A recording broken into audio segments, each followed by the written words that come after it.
মধ্যপ্রাচ্যে Iran Israel যুদ্ধ ক্রমেই আরও ভয়াবহ রূপ নিচ্ছে। একের পর এক ইরানি ক্ষেপণাস্ত্র হামলায় ইসরায়েলের বিভিন্ন স্থানে ব্যাপক ধ্বংসযজ্ঞের খবর পাওয়া যাচ্ছে। এমন পরিস্থিতির বর্ণনা দিয়েছেন ইসরায়েল থেকে সদ্য ফিরে আসা ব্রোজ মোহন সিং নামে ভারতীয় এক সাংবাদিক। তার দাবি, ইরানে মিসাইল হামলায় ইসরায়েলের পরিস্থিতি খুবই ভয়াবহ ও আতঙ্কময় হয়ে উঠেছে।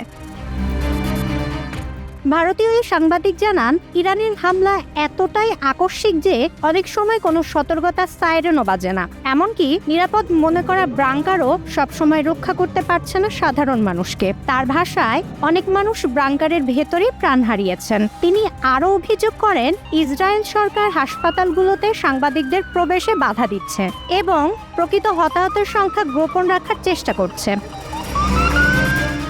এদিকে যুদ্ধ পরিস্থিতি আরও জটিল হয়ে উঠছে যুক্তরাষ্ট্রের সরাসরি সামরিক প্রস্তুতিতে। ইরানের বিরুদ্ধে সম্ভাব্য অভিযানের জন্য তৃতীয় একটি মার্কিন বিমানবাহী রণতরী স্ট্রাইক গ্রুপ মোতায়েন করা হয়েছে।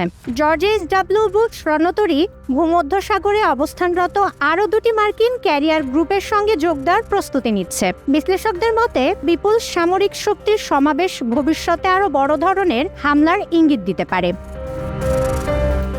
তবে এখন পর্যন্ত যুক্তরাষ্ট্রের সঙ্গে স্থল অভিযানে সরাসরি যোগ দিতে রাজি হয়নি কোনো দেশ। ফলে আকাশপথে হামলার কৌশল নিয়েই এগোতে পারে ওয়াশিংটন।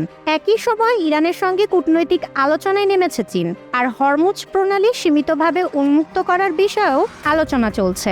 সেই সাথে ইরানের প্রেসিডেন্ট মাসুদ পেজেশকিয়ান ঘোষণা দিয়েছেন, তার দেশ আর উপসাগরীয় দেশগুলোতে মিসাইল বা ড্রোন হামলা চলবে না, যদি না তারা ইরানের ওপর হামলা করে।